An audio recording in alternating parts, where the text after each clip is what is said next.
Welcome man. to the show. Wow. This went from Kiss to Spinal Tap in a hot second.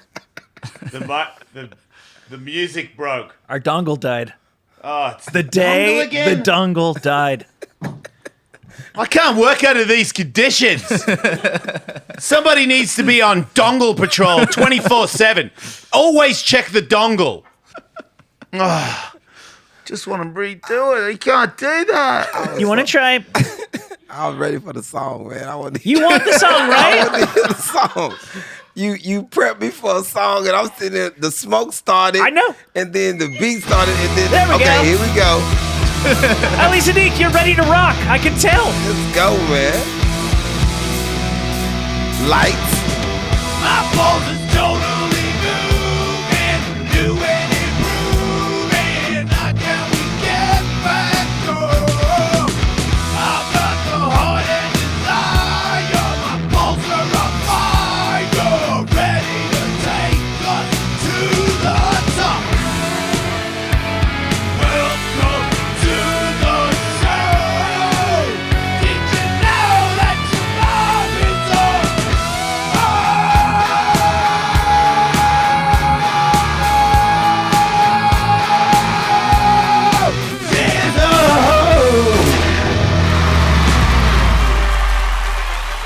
All hail the King of the West! Welcome to the show, Ali Siddiq. Yo, man. We Good- did it. It's a good thing this house doesn't have working fire smoke alarms. You know what's crazy is it does, and it has a lady that says, excuse me, but there's a lot of smoke in the room, and the alarm is about to go off, and it's going to be very loud. And she never does it. She just says that all the time because I'm smoking. Look, sometimes I enjoy some pot marijuana in my house. I want to watch fights. I don't want to go outside. I want to see the fights and smoke at the same time. It's my house. But this lady just keeps bitching at me about how she's going to turn this alarm on, and it's going to be so loud that I'm going to be like super uncomfortable. But I've never heard it, and I do. You know, sometimes when she says it, I just go nah, and I keep smoking just to see, just to see what happens. Yeah, like 'cause I'm like, maybe. I mean, you've been bluffing me pretty. Like she pump faked me pretty hard a lot, you know. And I'm like, what about if I just try one time to see how much I can do it? And so far, she's full of it, man. She's lying. She's a lying robot lady pile of turds. Anyway, welcome to the show, dude. Yo. Soon the smoke will clear and everybody will be able to see us, and then we'll know for sure that you're actually here. I'm being very honest. This smoke smells very good. Oh, cool. I've been in places where they did smoke and it didn't smell as good. This has a nice flavor to it. Yeah, because I think if it did, because I have to do this a lot, and I think if it smelled like something bad, we probably would have aced it too. Yeah, you have scented smoke. That's like a good It is, smoke. isn't it? That's a very good smoke machine. I feel like it's got sort of a cotton candy vibe. Yeah, kind of, sort of. Yeah. And I really wanted to hear the song because I used to be at this rock and roll spot in Houston called Cardi's, and this is when you get in spaces and you find out things about yourself. Yeah. Like I'm very into. Never knew this. I'm very into gothic girls. Yeah, me too. Like girls with tattoos on their throat that's really pale. Yeah, me too. with They're black really hair good in and bed that- usually too. Like, fam. Yeah. I've never had one. I married one. I want one bad. Like every time Me like too. I do very creepy things. Yeah, me too. To see them. Like if I'm in the mall, I'm going in Hot Topics and Spencer's. Just I'm going in both stores, like just to see one. You're going to want to check some IDs before you bring anybody home from Hot Topic. I just look at them. I'm not even bringing nobody. I've never spoken to a gothic girl. I just looked at them. Oh, you got it. Very creepy. It's so fun. And they know that I want them. They can tell that yeah. this black guy wants me. It's like where it's like I like black girls, and they always know. They know? Yeah. Like, they don't look at me like they think I'm gonna like beat them because they're black or anything. Are you showing all the goals when you look at when you smile? I think it does. There is something there about me where it's like this guy is not. Yeah, because I am pasty and I got a lot of tattoos, but you can tell I'm not a racist. Because I know racist people and they don't usually try to bro down with me. They can tell. They can tell. Yeah. Yeah, I can I'm tell. usually they're like, yeah. Oh wait, maybe this guy isn't. And I'm like, yeah, maybe I'm not. Yeah, you can tell in your ink that you're not. Right? You have no racist ink. Yeah. Like you have all. Yeah, I really tried to. I mean, as cool as Hitler's mustache looks, I just didn't want to go with the portrait. Like, yo. Yeah. What's up, everybody? Factor Meals. Do you know about Factor Meals? They got fall flavors, and it's got 50% off. And I eat them. If you're single, it's real good. And if you want to get shredded, it's real easy because you only eat what's in the bowl. Factor is America's #1 ready-to-eat meal kit. Can help you fuel up fast with chef-prepared, dietitian-approved, ready-to-eat meals delivered straight to your door. I don't know how they do it.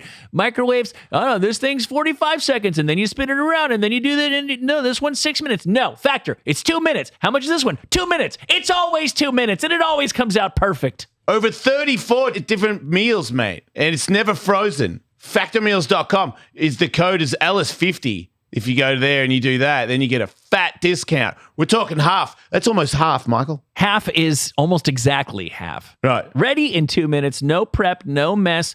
Tons They of got different lunch bowls options. too, Michael. They do. Yeah, they got all kinds of stuff. A variety of stuff. Did you get the will. juices? Yes. Take that. Out here in LA, we have this place. I'm not going to say the name of it, but they think they're so entirely. They think they invented juicing things, and they think they can charge you $15 for a cup of juice. You know what? Anybody can make juice, and Factor makes it just as good as those guys at a fraction of the cost. Head to factormeals.com/Ellis50 and use code Ellis50 to get 50% off. Don't be stupid. Use Factor and support the show. I look at people's art. I think think it's- things that connect with me. Yeah. And immediately I saw your black heart.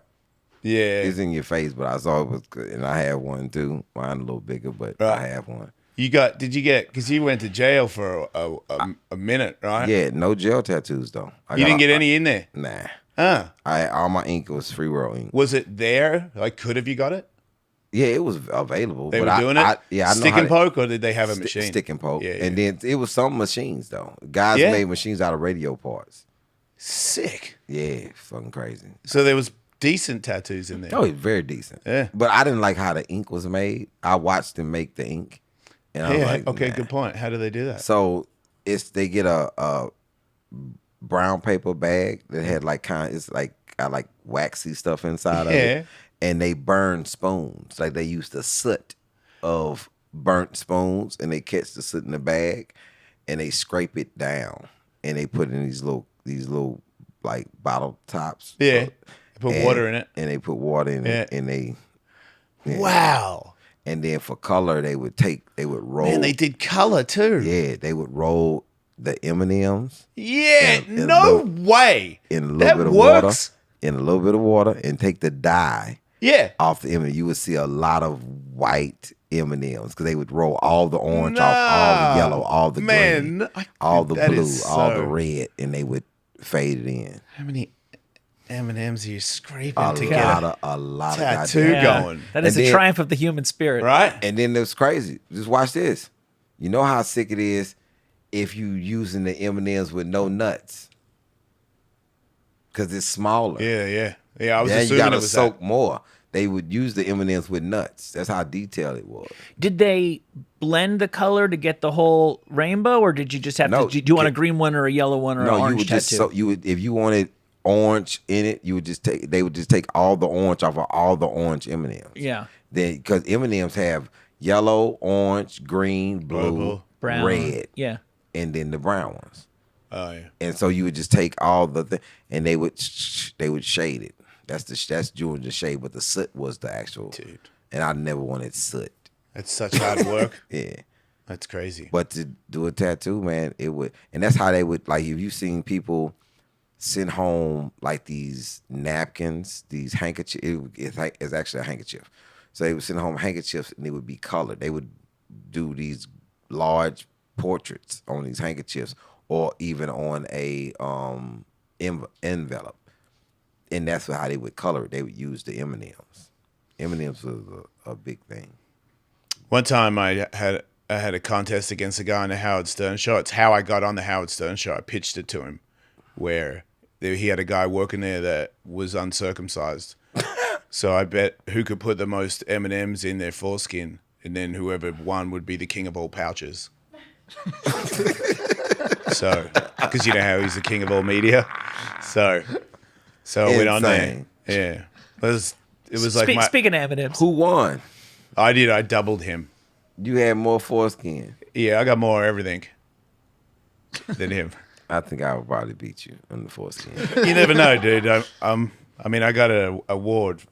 You got a foreskin award? No, this is a porn award. Is it a porn award? Yeah. Oh, that's man. Maybe we can arrange like a little triathlon between you guys. Right. First you do the M&Ms. You box, right? I box. Yeah. Box, M&Ms. You skate. He skates with his kids. You could run down to the mall and hit on some goth chicks.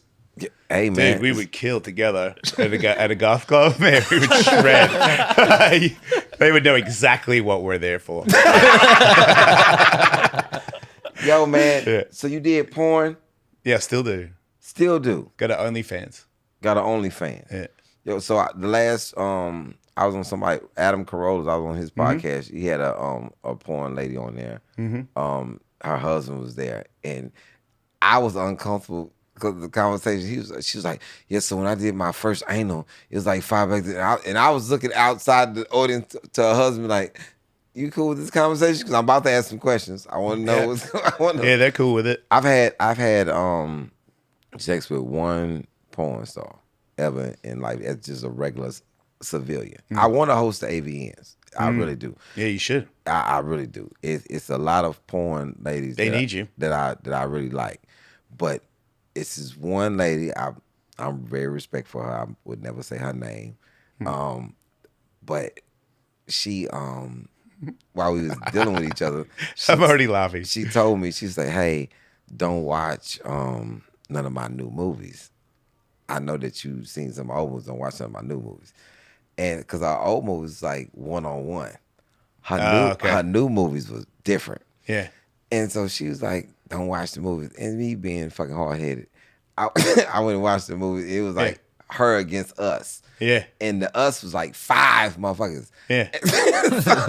Does that make it worse for you? Yes, it makes it worse. Like, But can't you understand her angle? I understand you what like, she's you doing. like weed, right?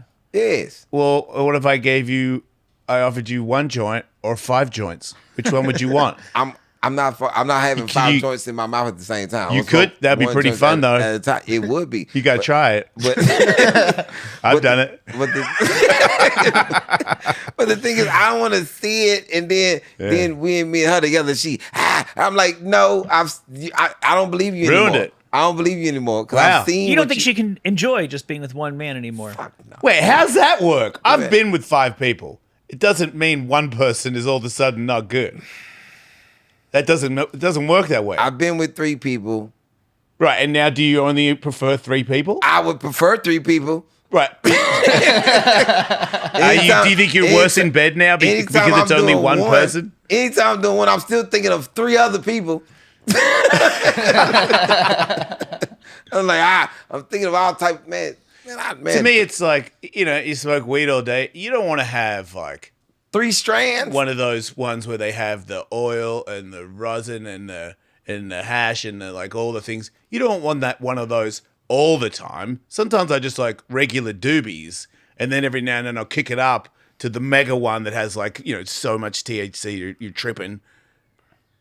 But because I still appreciate your basic doobie.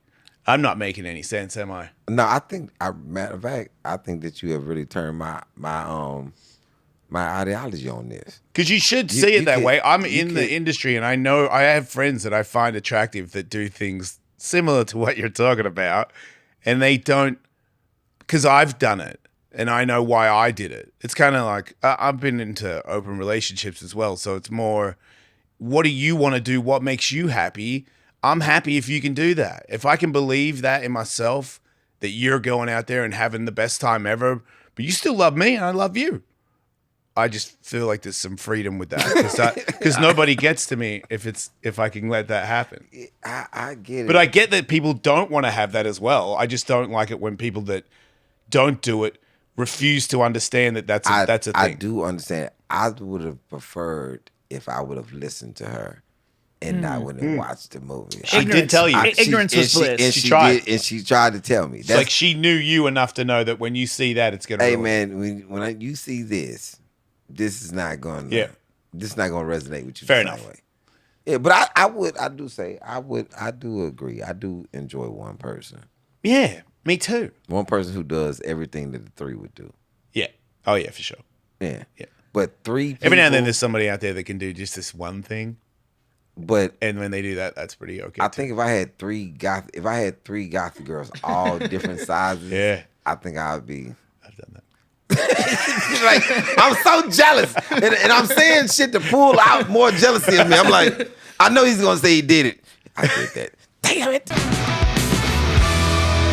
Hey, Tully, I need to stop this show for an important announcement. Yeah. I have a phone case and charger from Nomad Goods. Remember Nomad? Of course I do. Our old friends. Yeah, we actually Nomad. know the guy. We do, going way back, and we are both we're happy to have them sponsoring the show because we both use Nomad Goods. You see this rugged, weathered. This is like what's that guy Sam, the guy who plays Sam Elliott, the guy who plays the cowboy and everything. Yeah. This is the Sam Elliott's face of phone cases. I got a black case because I'm like John Wick, and look, I got a black pen that Yeah. they're making. I could kill people with an effing pen. You sure can. So And we got a great box of Nomad stuff here. I'm Yeah. looking at a 30-watt USB-C charger. I got a gang of these at the house. Never. yeah, leave home Nomad without has them. the best phone chart. Like they got a one where your phone sits on it. It's just way. It's like I'm lazy. I get like the one that you get at 7-Eleven, but now. I was like, oh man, that was really stupid. My whole life just getting the jank when I could get Nomad products. That's right. For iPhone cases, Apple Watch straps, wireless chargers, ultra durable cables. Mine have been ultra durable several years and running. They asked me if I wanted more. I was like, honestly, I'm good. The ones you sent me last time, still working just fine. Thanks anyway, Nomad. Keep doing what you're doing. Nomad uses American leather. And Nomad is a climate neutral certified brand. Check out Nomad at nomadgoods.com/Ellis to see what living the nomad life is all about. That's NOMAD, Nomad Goods, GOODS.com/Ellis. Be sure to use code Ellis to save 10% on your first order. Thanks, Nomad. Hey, Tully, your face looks really good today. Think you for noticing. I did run my brand new Harry's razor over my face. Shaving always makes me feel good, Michael. Why is that? Think I've got hair that comes out gray and it makes me feel like I'm going to die soon. Right. So if I shave it off, I can conceal the lie that it's all over. Right. You can not have to face your imminent mortality. Yep, Thanks yep. to Harry's razors. Real talk, you've known me for the better part of 20 years. You've probably seen me shave about 3 times. You know why? Yeah, no, it irritated you or something, I right? hated Yeah. shaving until this very morning when I look at this. Oh, you actually did do that. I did. Wait, I wasn't. I know you weren't. I was waiting for that. Will you check it? Look at this bad boy. I Yeah. didn't even know I could get a handlebar. Dude, you look. This is a good look for you. Crazy, huh? Yeah, Thank you, Harry's. It's not just us who love Harry's. They have incredible customer satisfaction, and you out there have got nothing to lose because they offer a no-risk trial. Get your best shave ever this summer. You got your razor, you got your lotion, you got your exfoliating cream. What don't they have for your face? Get your best shave with Harry's razors and skincare products. Get $13 starter set for just $3 at harrys.com/Ellis. That's harrys.com/Ellis for a $3 starter set.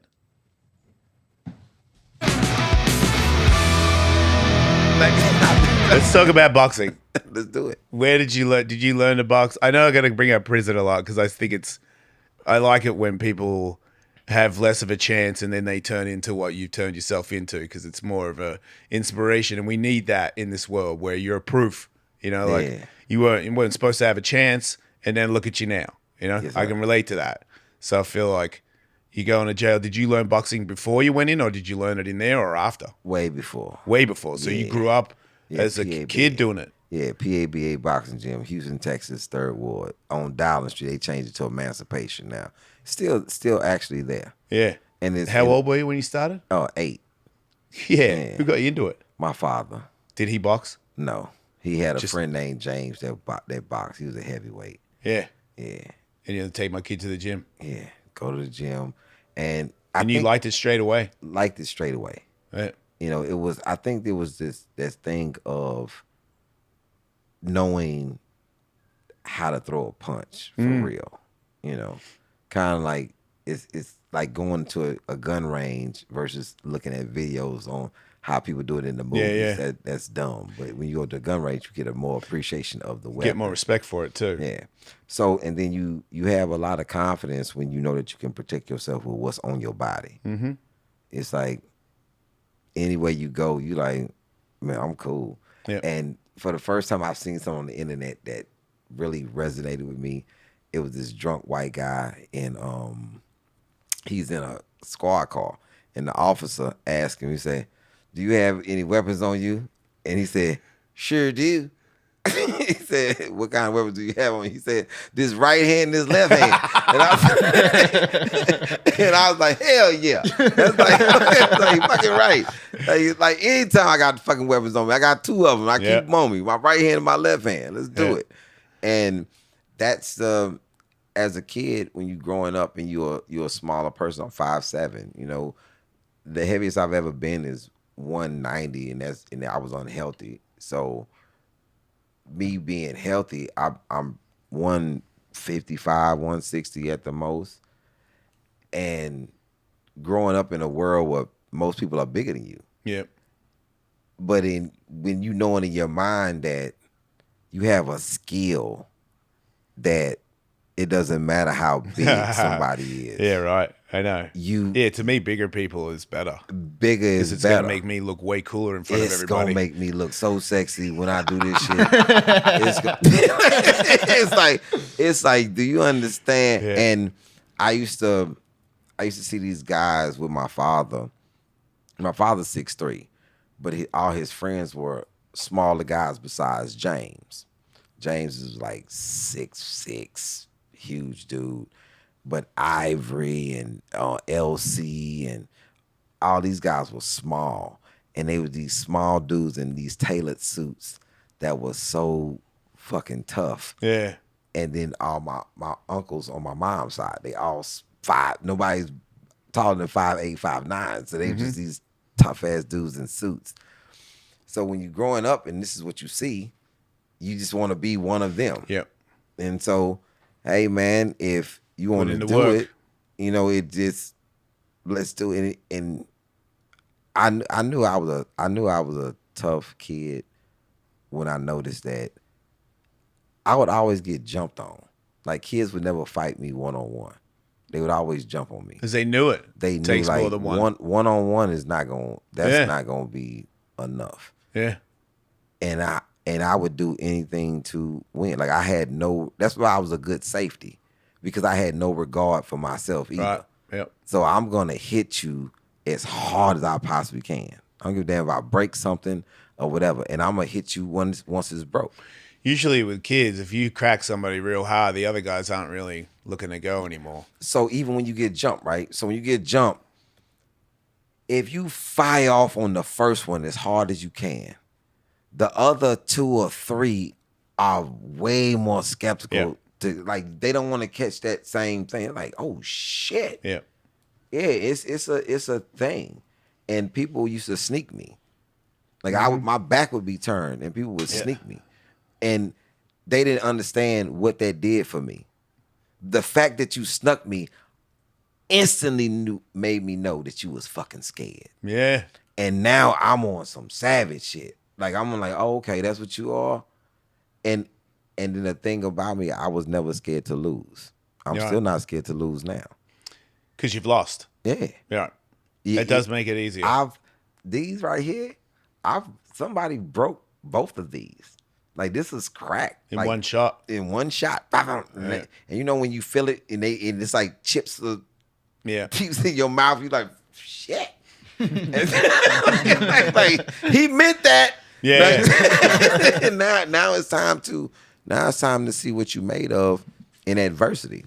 I got beat up in the cricket nets when I was a kid. That was the first time I was ever known for something. The whole lunch break. It's like batting cages, but I just got stuck in there and they just kicked me to the ground, and then I was just had my hands over my head to protect my head, and took shots to the body for like 30 minutes. Shit. Yeah. But they were kids. We were kids, Yeah, so it it's wasn't like a kids. man kick. For some reason, I mean, I didn't even. I think maybe I had like a bruise on my head, but my face was clean. I covered my face. But yeah, I was always getting jumped at school. It's crazy. And I wasn't really a fighter. I was just more of a every now and then maybe a smart ass. And girls liked me. So I think a lot of guys wanted to fight me for that. You know what's weird? Like you just said, I'm 50. But I lost. Every I've time. never started a fight. Yeah. I've never started a fight. It's not one person in my life that would, even people who don't like me, they'll tell people like, I started with him. Yeah. I've never picked on anybody. And how many fights have you been in? Shit. Right. Like, I've had 4 fights this year. 4 different times you've been attacked this year. No, I've had 4 fights. No, I wouldn't say attacks. Are you talking boxing fights or street fights? No, street fights. So Dude, if, you're you, 50. if you didn't start them, then you were attacked. No, it was. Oh my God. I'm worried I might get punched in the head before the show ends. What the hell? Attack seems like they got something off. Like they had okay. Somebody was being a I know. smart ass. Nobody like covered themselves in mud and came out of a wall at you. I This get is that. the thing. So the first special, Domino Effect, right? Yeah. My agent told me, he said, hey, listen, man, I need you to kind of stay out of the hood. Like, kind of stay, stop going to neighborhood stuff. And I'm like, okay, cool. So then I do Lost, and he's really emphasizing this. He's like, listen, I know you've been in a couple clubs on Domino Effect 1. You on 2 now, man. You really need to fucking stay out the club. Okay. I'm thinking that he's like, he's really being paranoid. Okay. So one Saturday, I do a show Saturday. I end up going home Sunday. So I'm in Houston. I'm on Sunday. I'm at this club. I go out. I'm by myself. My truck is parked in the front. I know everybody at this club. I'm really not tripping. So I'm in the club. And this dude, he come through and he bumping everybody. He say, excuse me to no one. And I say, okay, cool. He come through. I'm not tripping. So he comes back again and he's bumping everybody. I push him in the back. Yeah. When he come, he bumped me. I push him. Man, the fuck is you doing? He turned around. Hey, man, I fucking said excuse me. I'm like, no, you didn't. If you would have said excuse me, I would have never pushed you. I'm like, cause you coming through here with some goofy shit. And he say, well, since you pushing motherfuckers, we gonna have to fight. And this is me, cause I'm very calm. Because I don't feel like I'm starting this. I feel like he's starting this shit. I'm like, man, I don't have to fight you. What do you mean I gotta fight you? I don't have to do shit. I'm finna go to the bathroom. I'm gonna use the restroom, and then I'm gonna leave. My truck is parked right in the front. If you talking this shit, I'll be right in the front. Come out the bath. I go to the bathroom. I come out the bathroom. I know you don't want to fight from the jump street because you let me go to the bathroom. Yeah. So I'm really not intimidated. I go to the bathroom, I come out. It's an officer that I know named Jack, and the dude is standing there. Yeah. Yeah, Jack, I'm finna beat this dude ass. And Jack looked and saw who he was talking to. He was like, in him. And Jack told him, he said, nah, you ain't gonna win this. Yeah. Jack owns a gym called Muscle Heads. I go to Jack's gym. I work out at Jack's gym. And as I come to Jack's gym after I come from Main Street Boxing Gym, 1612 Austin Street, Houston, Texas. Right now, currently, Derek Lewis was UFC fighter that we had in there that was a champion. Shaquille Foster is the WBC 130 champion. Regis Prevost, he's about to fight David Haney. He's the 140 WBC champion. So I'm in Austin Trout is the bare knuckle. He just won the bare knuckle championship. So I'm in the gym with pros, Todd Manuel, all these guys that's pros, and this is who I train with all the time.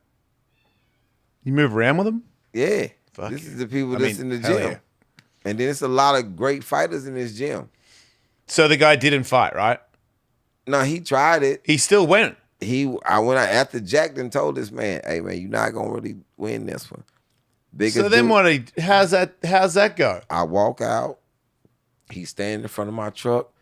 He took his glasses off and took his hat off, and I'm like, okay.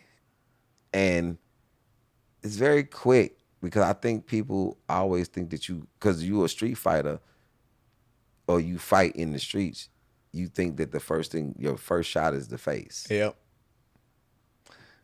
Yeah. He throw his little punch, hard step inside with the slip, hook to the body, boom. Yeah. Hook to and as soon as you turn, boom, hook to the body, and I step back, 1, 2, on the ground. Hey man, let me get my keys from the valet. Yeah. Out. And you don't get in trouble when you do that? I'm in my neighborhood. Man. The Jason Ellis Show is sponsored by BetterHelp. Give online therapy a try at betterhelp.com/Ellis and get on your way to being the best you. Imagine a world where your own brain is not your own mortal enemy. I think, at least on this show, we've been saying it for decades now. There's no stigma. You know what there should be a stigma on? Going through your entire life, shooting yourself in the foot over and over and over again and not talking to somebody who is trained to help you with it. Or wearing Skechers. Because some idiot named Sal told you that it was lame to get therapy in 1986. Yeah, you know the amount of bros that DM me with like, dude, what should I do? And I'm like, you should ask a professional. Yeah. I'm a lunatic. I don't give good advice. If you are thinking of starting therapy, give BetterHelp a try. It's entirely online, designed to be convenient, flexible, and suited to your schedule. Just fill out the brief questionnaire and get matched with a licensed therapist and switch therapists anytime for no additional charge, man. Yeah, I've had enough of those low-cost freelance alleyway therapists. Right? You got to make sure they have a degree, and BetterHelp Old Uncle Bill in the alleyway, he's never any help. BetterHelp has vetted all these people. They're totally professional, and they're here to help make your brain your friend with BetterHelp. Visit betterhelp.com/Ellis today to get 10% off your first month. BetterHelp, HELP.com/Ellis. Well, you said it was a police officer who was telling him he shouldn't do it. I'm in my neighborhood. Yeah, I don't have a neighborhood. That's my problem. You gotta my have a neighborhood. neighborhood. Yesterday, I went on my bike up the street to go get a smoothie from the what's that healthy place? Creation, yeah. And I parked my bike, put the stand on, and I start walking to go in the Creation, and there's this dude on the phone standing in front of the door. And I walk up, and he doesn't move. And then I'm like, move, dude. And he's like, oh, I did, or some shit like that. And I was like, what? And then I went in and I was like, what the hell? Did you just talk back to me about it? And I go in and get my smoothie, and I come out and I'm like, and he's still on the phone. I'm like, you got something to say, dickhead? And he was like, well, calm down, bro. And I'm like, I'm not your bro, piss face. You want to get ended right now? And he was like, no. And I was like, well, then shut up. And then I rode off. I didn't fight him, but I would have. Smart ass. And he started it. That's for sure he started it because he saw me walking. It's one door. It's not a two door. It's a one door. Oh, yeah, bro, blah, blah. Get out of the way. Like, who are you? I don't have time for your shit. I wish I could have said, do you want to get ended? I did, and there's no doubt in my mind that the guy he was talking to heard me say it too. Look, the fact that he answered you, you want to get ended? No. He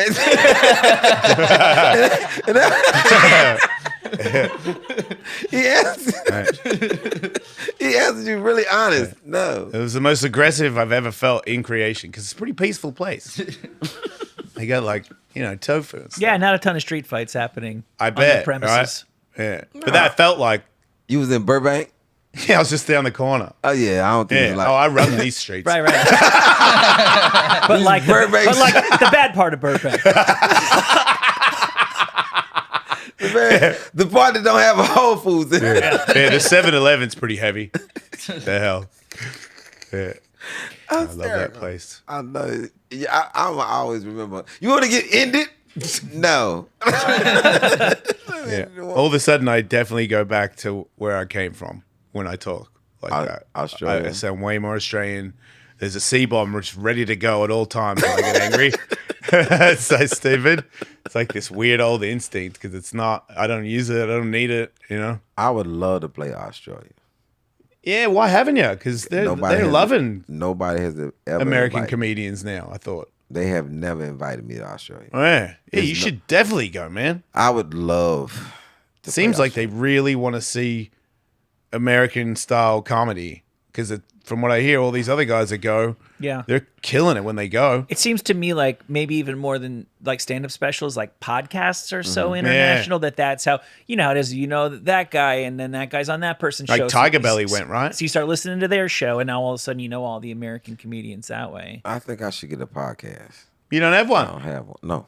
It's a commitment, and you seem like your life is like you train a lot. You got comedy. You got to travel. You got to tour. It's a lot. Like I've noticed since I started doing comedy that podcast, of course that helps, but it's more of a job than my comedy. Like it eats my time more than stand up. It seems like a lot of prep work. Yeah, and it's like it's not one show. It's every show, every week.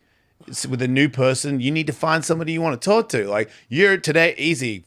I'm like, this is going to be great. You're similar. Where there's not going to be like because sometimes people come in and they're not like pulling teeth, and they're like, what the hell's wrong with this guy? You know, and I got to convince them for 20 minutes that I'm not going to like cut their face off. Believe it or not everybody loves the song in the smoke machine. Yo, I'm telling you, I know it's hard to convince people that you're not gonna cut their face off when there's definitely a knife right here. And several faces cut off. Definitely, this is a pretty cool knife too. Yeah, but I do radio, right? Yeah, I do radio from 2 to 6 in Houston every week. Your own show. I'm on the show. Oh, that's it. Then it's me and a guy named Funky Larry Jones, which he's been doing radio for 50 years, so he makes it very, very easy. Yeah. His birthday is October 16th. Right. Yeah. So it is I'm the 17th. So he is very similar to me, so it's easy to talk, just as even talk. We all just had a birthday. Yeah. Huh. Yeah. Libras. Happy birthday. Yeah. Everybody. Happy birthday, us. Yeah. When your birthday? 11th. The 11th? Yeah. You're a Libra. Yeah. Perfect. Balance. Even in your craziness, balance. Yeah. I had a boxing event this weekend. Where you won? No, I had an event. I run this event. I've been doing it for like 20 years. Word? It's like comedy boxing where I get people, because the first time I had a pro MMA fight, it changed my life. You know what I mean? Like cutting weight and like, just knowing instead of like having a fight, planning in 6 weeks from now you're going to fight somebody. It's way more nerve wracking, and it's a trained guy. So it really, the dedication I put in, all the training, it made me a tougher person, not physically, like, but my heart. Like I tested it a lot and got to know myself in a way that I was so grateful for, that I told everybody on the radio, you got to try this. Like maybe not my level, but I can organize an event where you put 16-ounce gloves on, headgear, and you guys fight. And if anyone gets stung, I'm just going to end it because I'm not trying to get anybody really hurt. But you will get a fight, like a real fight. So I just started doing that in the gym, at my gym, with like 25 people the first one. Yeah, and that was like the legal capacity. Yeah, and it was including fighters. I ended up selling out the joint for like 10 years straight, like 3,000 people. But I made fights where I'd have like blindfolds on 4 people and then electric dog collars on their necks. And then I give the remotes to people in the crowd, and then they're all blind, walking around getting electrocuted, and then every now and then they bump into each other and start punching each other in the head. And then because they're blind, I'm standing there kicking them in the leg and stuff, and I have like famous UFC fighters punch them, and they try to punch them back because they don't know that it's a UFC fighter they're trying to punch. And then musical chair fight where it's like just chairs around everyone. If you miss a chair, you got to fight for 1 minute to stay in the game. Okay. All kinds of fights. This is why I think before I speak, because as soon as you said you put together fights, I was gonna say, hey, well, I'd love to come and do one. And then there's real fights too, though. And then I waited And then you started saying what you were saying. I was like, no, don't want to do that one. No, they're check straight, it out. they're straight fights. Tim- We've all been in regular fights too. Yeah. Tim Butterly and Louis J. Gomez fought this weekend in a 3-minute round real boxing fight. Okay. Straight up. I No jokes. No dog collars. It was a real fight. I would love to get. You want to fight someone? To get an opportunity Yeah. to be in one of the fights. As soon as I'm talking about it. Whenever it lines up, well, my schedule lines up, and I take off the train. Brianna? Do you have an arch Got enemy ourselves a main event in right the here. comedy world? Oh yes, I do have an arch enemy in the comedy world, but he'll never fight me. All right. Who's that? Cat Williams. Yeah, no, he would. He'd should never not. fight me. He should not. Even though he always talk about he started celebrity boxing and all the rest of that. He called out Kevin Hart. He called out somebody else.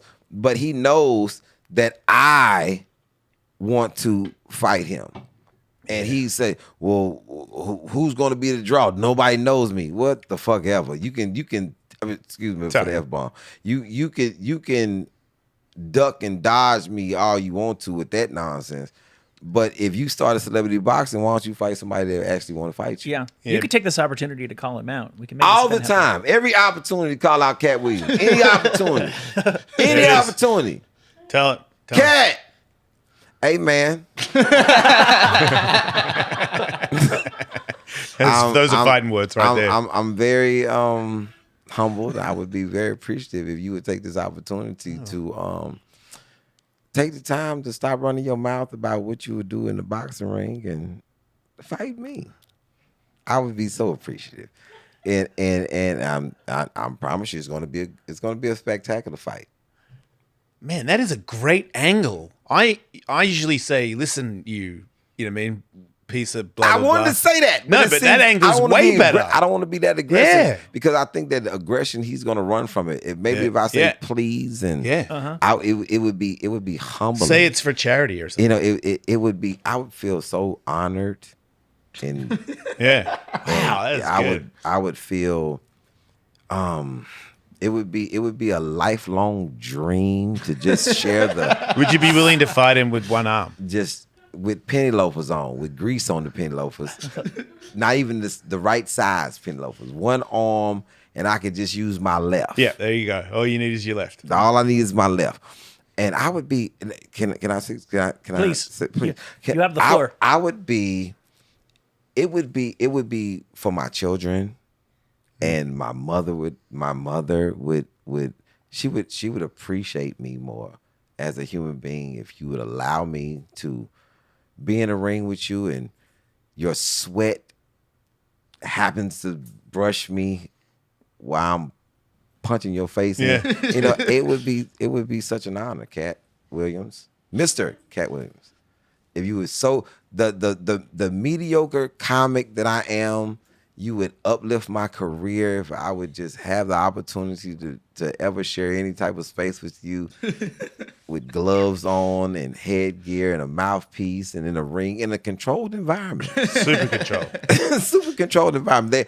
There it's paramedics there and, Yep. and everything and They might oxygen. be late, but they'll be there. If you would be so gracious to give me the opportunity, I'm begging. Yeah. There you go. Can't say no to that. That seems like the most. Yeah. Yeah. I'm in. I thought you were going to say you were going to end him. And no, I didn't No. even say that. And It's a boxing match. It's not about killing somebody. Let's be serious here. It's a sport. It's the sport of kings. it's the sport of kings. There you go. And Science. And I think that the world would be a better place if you knock Cat Williams if, out. if not Cat Williams out, but if leaders of other countries, Yeah. if you had to. They should do it themselves. If you had to do it yourself without Instead of no using other. us pawns. Did you imagine? Hey man, listen, you gotta really root for your president because he's fighting for nuclear weapons against somebody else. Hey man, if Biden wins, Man, that's a nerve-wracking fight. we get these nuclear weapons Oh, man. from this other country. I might have changed my mind. I think we should vote on it. Yeah. There's not a lot of good matchups for Biden on the international stage. But I'll Maybe a baby. You know? I don't see him beating anybody else. We're all going to be living in Canada by the end of the week. Because say what you will about Trudeau. He's taking Biden Trudeau down. looks very fit. Yeah. Hey man, no lie, man. If we We'll have loonies and toonies next week. That's a wrap. Putin looks way fitter. Oh, he's running the world. Man, the last time He is not running the world. If he has to But box he's all the that other world, Tremaine guy would dust him. I don't know if Tremaine or dust Putin, man. Yeah, Putin was very, you guys got a thing for Putin because the No. media shows him like buff on a horse. He was on a horse. He is a fat little gollywog. Dude, He just is a- because he can he's a- speak telepathically to eagles doesn't Say, make man, him tough. He's basically as tough as Tom Cruise, Listen, he's on a horse which is not with tough. no shirt on in the so wild. what? Ladies ride horses with no shirt on. Yeah. He looks That was bad. I'm just saying, Paris Hilton rode a horse. Is she tough? Yeah. No, not at all. I think that look, He is this- useless. Hey, And that man. was 20 That's years a ago. couple years That ago, was yeah. 20 years ago. he's petting the Bengal tiger. He is not on the bear. He is about as tough as Siegfried Hey, or Roy. hey, man, this is when you lose me. When you start riding the bear through the water. This is when you lose me. This is definitely That's not real. He didn't do that. Joe Frazier would be our president. I have videos of the. That would have been a good president. Of the Smoking shock Joe. collar It'd be hard to boxing. understand what he's telling you we're doing, but still, Well, I'm sure it's positive, whatever he just said. Oh man, this is crazy. Yeah, this is one of my events. Somebody has on. See, look how dumb they look. Look at look So at him. funny. The Lederhosen guy? Yeah, he's a treat. He's a veteran. Yeah. But people get clocked too, so that's also pretty Sport of funny. Kings. There you have it. Yeah. sport of clowns, maybe, Sweet, but sweet science. These three are killing each other, and the other one is over there chilling. Like, oh man, I like it when people block punches that aren't coming and no one's standing there. I'm like, why are you moving, dude? You're nowhere. this is a street brawl. Yeah, a little bit. No. But blindfolded, so it makes it safer. Yeah, blindfolded makes it safer. Yeah. But, we added ass slap fights this year and sock wrestling. And Suck wrestling. yeah, you got to wrestle a sock off. It's stupid. I don't like it. But You don't like it? the kids do, so they get it. Master Blasters, where little guy puts a trench coat on and then gets on the shoulders of a big guy and puts boxing gloves on against another two guys, and they fight each other in the center of the ring with their foot in a tire. The Master Blaster fight. You got to come, man. This is insane. Yeah, This no, that's is a point. insane. Yeah. I would We're love living, to man. be there. We're living, you know. I would love to be there. Yeah. This is Yeah. the type of atmosphere that I love. Yeah, no, you would excel. And it's around definitely us. gonna be gothic girls there. yeah. Yeah, there'd probably I be have some goth gothic chicks there, yeah. I have gothic Ringo cards. Yeah. After parties. It's worth staying. Yeah. All right. When are you going to be able to train to have a proper fight? Because you're about to embark on, you're doing a theater tour. Theater tour. First, Congratulations. first Right. one, man. I'm led to believe that is like, arena, that's great. Stadium, that's great. Theater, that is comedy at its finest. At its finest. Yeah. Man. One show or two shows, you come in, however many people that's there. I think it's great, man, because, you've been doing for the last 25 years, it's been going in the clubs, staying there for 3 days, 4 days, and, playing as much as you can and then leaving. Now is you're getting a bunch of people, so it's definitely exciting, man, to do a theater tour. So you're doing a series of specials that's like an autobiographical trajectory of your life to this point. So you've done the first two. I guess you're like working on the stuff for the next two while you're doing this theater tour. Is that a fair assumption? That would be a fair assumption for a normal individual. I see. I just shot, so we have Domino Effect 1 and 2. So that's Domino Effect, then we have Lost. So now we shot 3 and 4 already in DC at the Capitol Turnaround Theater, like maybe 2 weeks ago. So we shot both of those. And 3 is called First Day of School, and 4 is Pins and Needles. And then we're done. We're actually done with the series of that era. Yeah. Now we're moving into In the Shadows. This is a series of when I come home from prison and how is essentially the life of how people that's on parole move through the world. Because when you're on parole, Can't get a job. it's hard to get a job. So Miss Pat says she was on the show. She's like, I got into comedy because I was allowed to try it. I heard when she said that, and I respect her angle because that's her life. it's hard to get a job if you have different standards than you had when you was incarcerated. Oh, okay. Yeah. So because you're getting offered yeah, real. incarcerated, I did a lot of jobs and they were for free. Yeah. So all those things that I did incarcerated, I was willing to lower myself into because I'd never had a real job before. I was, I got locked up when I'm 19. So I'm in the streets from 14 to 19. I didn't really have a job where I knew a skill to go in and be able to deal with other people and all of these things. So when I'm out, I'm doing whatever job is available.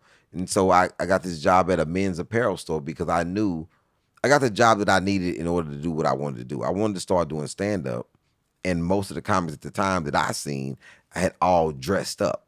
So I thought that I needed clothes. So I was going to work in a men's apparel store where I would get at least a discount on clothes, and I would be able to dress and go on stage and at least be presentable and then start presenting my comedy. And I did that, and then I started going to an open mic in December. So I got out October 21st of 1997. First time I was ever on stage was December of 1997. And You're probably the only guy in a suit at an open mic. I'm at a suit at an open mic and I got booed. First one. First time ever, I'm at an open mic, and this open mic was like a Apollo night. It wasn't like just for comedy. It was like for singing and poetry. It was like they was doing everything. And the guy was like, "Oh, y'all in here bullshit tonight. Y'all not booing nobody. The next person." And then I'm the next person. And I get booed, and this crazy thing, I never forget this, because when I got booed, comedian Earthquake was walking in the club while I'm getting booed. And this is how I got booed. I said, "Hey, how y'all doing?" And it's a college night. It's a lot of, and I got on a suit.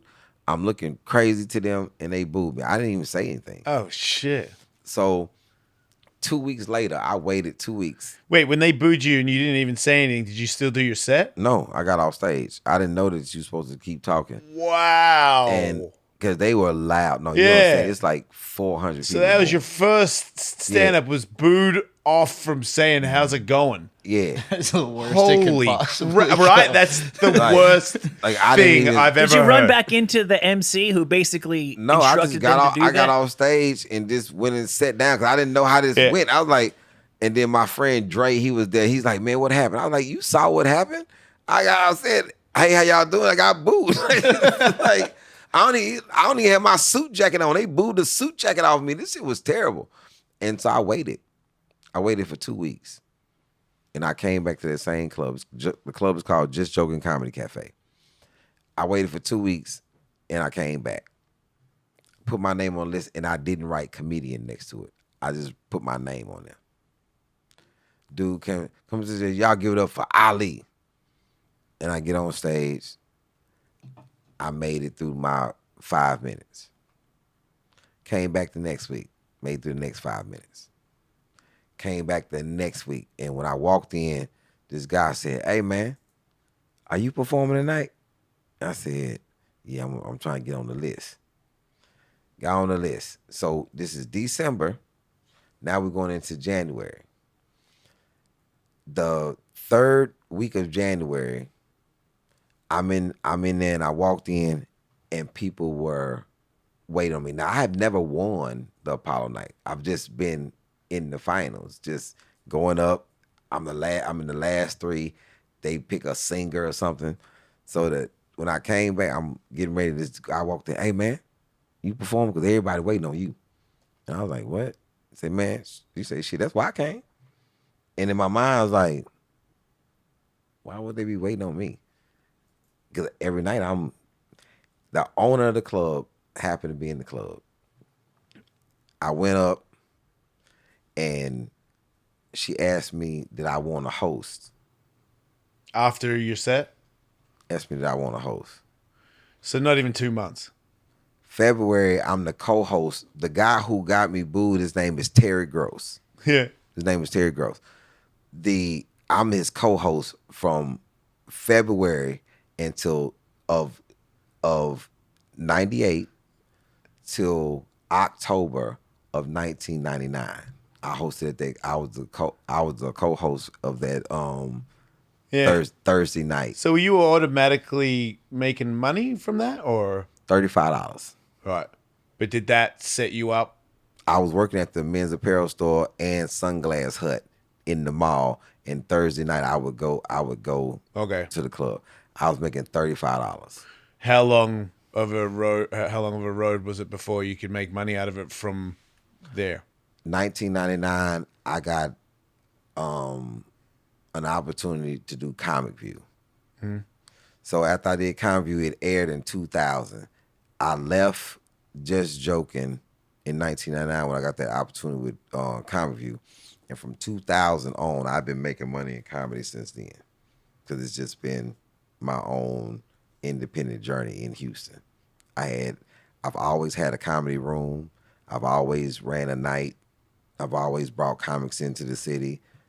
From the get-go? I was determined from the get-go. Yeah. I had a really decent start because I was in a space that it wasn't, I had to create the lane for myself and then do the talent. I wasn't in LA or New York where they had comedy rooms or Fat Tuesdays and all that. I had to do my own thing. But that kind of helped though. Yeah, so people have always known me to be the person you see in the street and I invite you to a show.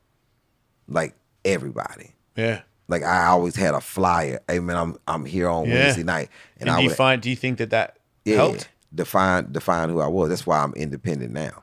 And I really relish in being independent. When you say independent, you mean like you don't have a manager or nothing? Mm-mm. You just run the whole thing by yourself? Yep. Yeah. Well, that's probably got something to do with growing up by yourself at, you were like 10? Yeah. Yeah. With my pop. Because you didn't really get an option. No options. You had to figure out how to take care of yourself at 10. Yep. Yeah, sometimes people say, it's like, something bad happens and, it's a good thing, because the other side of it is if you stick around, there's good's going to come out of it. And I think I would have said that one. What do you think about that now? I think I had some preparation because I lived with my mom first. Yeah. And then when I lived with my dad, my dad was still living his life. He didn't know how to really be no parent. So he was like, but your mom did. My mom knew. So I had structure before I got to him. Oh, okay. And so once I got to him, even though I was by myself, I would do what I would normally do at my mom's house. Like I know how to separate my clothes. I know how to do all these things. I know how to keep myself. I know how to cook some, but I'm not cooking. But my options of cooking are not the best. No, my dad doesn't have. I'm impressed you could cook You knew how to cook anything at 10. Yeah, dude. my 11-year-old's a terrible chef. Yeah, if I was to let my son go in the kitchen, I'm not eating it. No, my son cooks now. Yeah, my 12-year-old son now. Actually, that's not true. He can cook. He has siblings in the house, so he's going to cook breakfast for his siblings. Yeah, he's going to cook because he's been in the kitchen from the beginning with me. Because I've been in the kitchen. My sister used to make full meals because my mom gave her direction. And for some reason, with a single mom is a really tough. Back then in the early 80s, was a really tough person. My mama had no time for no mistakes. Right. She inbreeded that in you. I'm telling you this shit one time. Yeah. So listen to me. Yeah. And I'm giving you very structured details and that she would make you write. So she don't want to write the shit for you. Yeah. She gonna make you write it. What's step one? Step one, come in the house, lock door behind you. So you gotta read it. Yeah. So you know that you get in the house, you lock the door, you go wash your hands, then you go in the kitchen and take what she's already put in the refrigerator. Mm. You take that out, you put that in the oven. Man, that is handy. You put that. I could have done with that. On 350. I could use that now. Yeah. Not too late. Seriously, Brianna, can you write down and lock the door when I come in? Yeah. Wash my hands. When you 6 and 8, it's a very detailed thing. Yeah. And my mom is like, yo, man, I'm a single parent. I can't take off work. I can't come, and y'all gotta take care of y'allself. And I need y'all to execute this shit like I'm telling you to execute it. Yeah, I see that with my wife was raised by a single mom, and now we have, both of us are there with the kids, and it's like we want the kids to get up. Can you set the table? Hey, can you do some dishes? But it's like we're like pretending. There's enough manpower to do it. We're just trying to raise them right. And I think she struggles with that because when she was growing up, it was like it's unimaginable when there's one adult in the house doing everything that the child would sit at the table and wait to be waited on. So my wife is like, I have to be patient and not yell at them for not just knowing. Like, carry your own weight.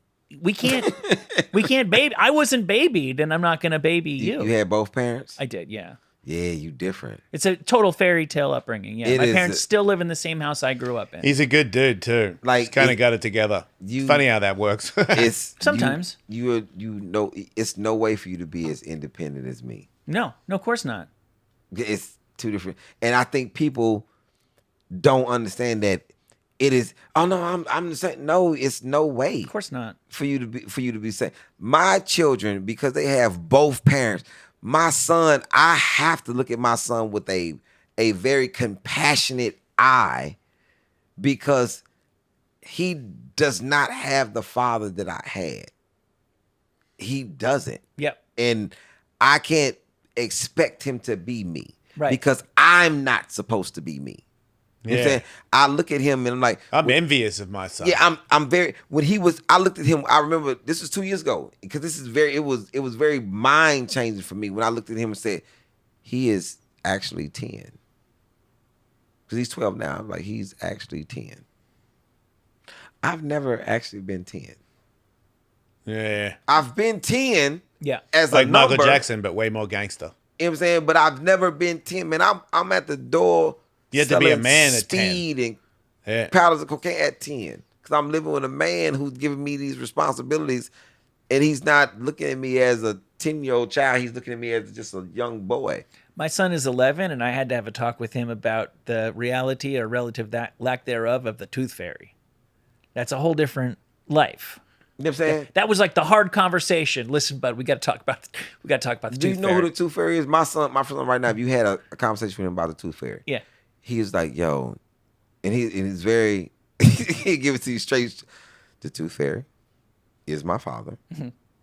And what he does is it's a game that we play. Like, if you lose a tooth, you can put it anywhere in the bed, and I have to find it without waking you up. Right. If I wake you up, busted, then I have to give you double whatever I have in my hand. Man, he's a genius. That is I should have thought that. My is a good one. son put his tooth in his sock. Yeah. And put it, and when I'm looking for it in the bed, I noticed that he had on socks. He doesn't sleep in socks. I'm like, the tooth is in the sock. Nice. And so I took his socks off. He didn't wake up. I got the tooth, and I put $10 and put the sock back on. And he didn't wake up. He didn't wake up. He was pissed because he wanted that 20. Maybe it's because it is a tooth. Maybe it is. He wanted to buy something for his bearded dragon, and he needed that $20. Didn't get it. Can I ask you one more question? Yes. I'm curious, knowing about your background, I always wonder, I feel, and many people feel, a sense of outrage when we feel like there's like uneven justice in this country and there's tiers for different social classes and wealth levels and stuff like that. And we all know there's people who commit heinous financial crimes that screw over hundreds, thousands, millions of people who go to jail for a year or maybe never actually spend a night in jail. And, whatever you did with your life when you were younger, you didn't do anything that affected so many people on such a massive scale, but you did actually go to jail. You were in jail for 6 years. Yes. What do you think about that? Like, how does it offends me, but it can't offend me personally the way that it would offend you personally, that there's people who do worse shit in this country because of who they are, or what they have, or who they know will do less time in jail than somebody like yourself or somebody who just sold a bunch of weed. Actual feelings. Yeah. Very heinous that happens with people with white collar crimes that have a bunch of money and they can socially spend things into whatnot, like the Madoffs of the world who destroyed a lot of people's lives, like One West Bank who destroyed a lot of people's mortgages. People who get away with these financial crimes, very, very heinous. I will defend a lot of things, but I will not defend the fact that I sold drugs and I did not affect a lot of people. I affected a lot of people's families, destroyed a lot of people's families with selling and pushing something that I knew that was detrimental to their health. So in that, I'm sort of like a mass murderer in a sense of a community, because that crippled a lot of people. Is that hard to walk around with? And then they spend it, and you can spin it further to there's another generation that came after that of dependent kids. Dude. That Did you do that to yourself? yeah, and man, I've been in Frisco, and it was very hard to walk around knowing that a lot of these people were on drugs, that was homeless, and me bearing the weight of this is a spinoff of the generation of people who were on crack, and they had children, that their children became dependent on pills, which is a form of heroin and all these things. They became a chemically dependent generation. That's very heavy to walk around and think that you didn't have you disassociate yourself with this, and you know that you sold drugs. You know how detrimental this is. But what's more heinous than that is to be incarcerated, and they take a non-violent offender, like I would be considered, right? And you put me in an environment with people who are very violent. So as a street person, I'm going to respond to the level that I'm on. They made you violent. They made me more violent than I was never this violent when I went in. Right. It made the system made me a very violent person. Just Because defending yourself? Just to be Or in just to be in this environment, to have to if you're in a position to where, I don't think people understand the level of violence that happens in here. You have to be violent, or they'll to catch make it. sure that you can be easy, that you can be at peace. Because if somebody calls somebody a bitch in normal society, you have a lot of space to walk off. Yeah. If somebody calls me a bitch in this environment, I cannot have 3,000 men referring to me or even seeing me as a bitch. Yeah. So not only do I have to rearrange his fate, like I have to get this person, if I'm not a killer, I have to get him so close to death that he'll understand, not just for him, for the 3,000 other people that understand. Man, the more the whipping on him, the safer you are. The safer I am. Like, you're not going to step on me. Yeah. And I don't give a damn. I don't have a weight class because of this place. I just realized, and the less offensive thing, the even more reason to go, so that everybody else knows. If I came back and you moved this bottle, right? I get it. From here to there, I got to let you know, why the are you putting your hands on my property? Yeah. And I got to take this to the max. Yeah. It's for the understanding of, you don't touch nothing, violate, say nothing to me out of turn, because there's a consequence to this. Most offensive thing in the world, to walk down to the other end of a prison and see sex offenders and child molesters not living under the same pressure. Because they're in protective custody. They're being protected. Yeah. This is the most egregious thing. People who have violated people multiple times. People who have raped people. People who have gotten away with this, and they living on the other side of a prison. My side smells like bleach and blood. Can't we remember how we used to get whales for oil? Yeah. Can't we use pedophiles for oil? For something. Like, let's just step it up. Yeah. I mean, I know it's not right, but because these are people that realistically, these are people that I'll do it. You can cure me, because my thing is a financial, is a social, is a economic, is a disposition. It's a thing that's being pumped into my society that you can cure by giving me the Different World. The show Different World gave a light that everybody could go to college. So we went. But there's never been a changed pedophile. There's never been a change rapist. You can't cure this. So how are they getting this leeway to continue what they're doing, but you tried to throw away the key on me because I'm selling a narcotic that you gave me to sell?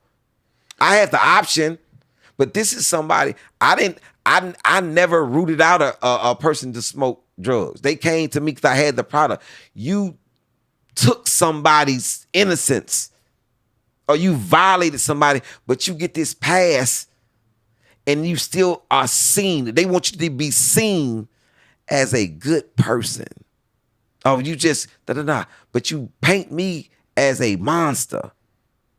And you let this person, but then you know they protected because they don't never let them around us. Well, because they know the answer to that, and if they let them out, then that is a death sentence. It's a death sentence, and I understand how the government cannot sentence them to death. Why? Right. Well, hey, I've been molested, dude. Like, by more than one person, and I know there's no coming back from me from it. This is the point. I'll be forever trying to figure out how to be happy for no reason from it. This is the point. I'm just saying, even with that knowledge, I don't expect the government to kill them. I just don't. I think that it's a slippery slope. You do that, then you start killing somebody else, and how do you expect them to kill me? Because you don't care. They didn't care about me. Yeah, but two wrongs don't make a right. Yeah. No, but I'm asking. You know? Like, I don't think it's fair what they did. I'm not asking for the right or wrong. I'm like, asking dude, I'm one of those people. The prison to be open for everybody to live freely as a unit everywhere. And if somebody find out that you a child molester, then let the chips fall where they may. I'm for it. I'm for it. But I also don't think that I should be the president or anything. I think I should be the president. It's open prison for everyone. I'd vote for you. I was gonna say, as long as I don't have to make the decision and he does, sure. Hey, man. Yeah, I would love to see you on the news going, guess what? Pedos, you're in. Let's do it, baby. Yeah, you're all in. Let's all mingle, everybody. Hey, social club. We go mingling. Yeah, good news tonight, you guys. We're all having a big party. Yeah. And you're invited. Hey, your new cellie is a man who raped several old ladies. You don't say. Yeah. Say. Come on, you're announce so it on the microphone inside the jail. Attention, everybody. We got a pedo. You just into hey, man. And then off we go. We would absolutely love the opportunity. I would lick my chops. Yeah. Me too. All right. Well, you've got exciting things going on. We got to end on something else. Domino Effect Part 1 and 2. You tape 3 and 4. You're going out on your first theater tour. Congratulations. The theater tour is called I Got a Story to Tell. And then you're going to beat up Cat Williams in the nicest way possible. At Carnival of Combat. It's going to be great. And then you run for president. We already know your platform. Yeah. Run for and president. Along the way, bang a couple of goth girls. Man, you talking about a great president. You know, I'm showing up to the press conference. The guy, girl, hey, what's up, America? Look at what I'm doing. Yeah, you got the Bauhaus fan club on either side of you. If you fight a Carnival of Combat, I don't know how. I assume. Let me just say, they're there. The rest is up to you. But they'll be there. Cool. Yep. I'll make sure of it. Yep. They wear black on the outside because black is how they feel on the inside. Is that the right time? Yeah, we gotta go. Thanks for being on the show. Don't die, everybody.